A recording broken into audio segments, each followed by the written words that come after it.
ദൈവത്തിന് സ്തുതി. സങ്കീർത്തനം 88. എൻ്റെ രക്ഷയുടെ ദൈവമായ യഹോവയെ, ഞാൻ രാവും പകലും തിരുസന്നിധിയിൽ നിലവിളിക്കുന്നു. എൻ്റെ പ്രാർത്ഥന നിന്റെ മുമ്പിൽ വരുമാറാകട്ടെ. എൻ്റെ നിലവിളിക്ക് ചെവി ചായ്ക്കണമേ. എൻ്റെ പ്രാണൻ കഷ്ടത കൊണ്ട് നിറഞ്ഞിരിക്കുന്നു. എൻ്റെ ജീവൻ പാതാളത്തോട് സമീപിച്ചിരിക്കുന്നു. കുഴിയിൽ ഇറങ്ങുന്നവരുടെ കൂട്ടത്തിൽ എന്നെ എണ്ണിയിരിക്കുന്നു.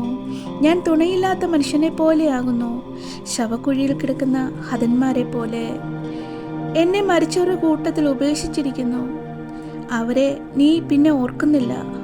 അവർ നിന്റെ കയ്യിൽ നിന്നും അറ്റുപോയിരിക്കുന്നു. നീ എന്നെ ഏറ്റവും താണ കുഴിയിലും ഇരുട്ടിലും ആഴങ്ങളിലും ഇട്ടിരിക്കുന്നു. നിന്റെ ക്രോധം എൻ്റെ മേൽ ഭാരമായിരിക്കുന്നു. നിന്റെ എല്ലാ തിരകളും കൊണ്ട് നീ എന്നെ വലച്ചിരിക്കുന്നു. എൻ്റെ പരിചയക്കാരെ നീ എന്നോടകറ്റി. എന്നെ അവർക്ക് വെറുപ്പാക്കിയിരിക്കുന്നു. പുറത്തിറങ്ങുവാൻ കഴിയാത്തവണ്ണം എന്നെ അടച്ചിരിക്കുന്നു. എൻ്റെ കണ്ണ് കഷ്ടത ഹേതുവായി ക്ഷയിച്ചു പോകുന്നു. യഹോവേ, ഞാൻ ദിവസം പ്രതി നിന്നെ വിളിച്ചപേക്ഷിക്കുകയും എൻ്റെ കരങ്ങളെ നിങ്ങളിലേക്ക് മലർത്തുകയും ചെയ്യുന്നു. നീ മരിച്ചവർക്ക് അത്ഭുതങ്ങൾ കാണിച്ചു കൊടുക്കുമോ? മൃതന്മാർ എഴുന്നേറ്റ് നിന്നെ സ്തുതിക്കുമോ? ശവക്കുഴിയിൽ നിന്റെ ദയയെയും വിനാശത്തിൽ നിന്റെ വിശ്വസ്തതയും വർണ്ണിക്കുമോ?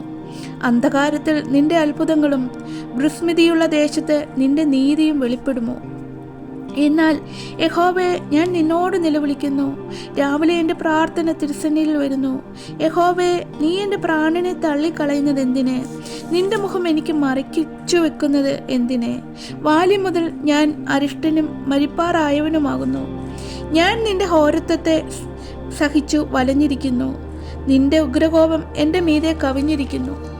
നിന്റെ ഘോരത്വങ്ങൾ എന്നെ സംഹരിച്ചിരിക്കുന്നു. അവ ഇടവിടാതെ വെള്ളം പോലെ എന്നെ ചുറ്റുന്നു. അവ ഒരുപോലെ എന്നെ വളയുന്നു. സ്നേഹിതനെയും കൂട്ടാളിയെയും നീ എന്നോട് അകറ്റിയിരിക്കുന്നു. എൻ്റെ പരിചയക്കാർ അന്ധകാരമത്രേ.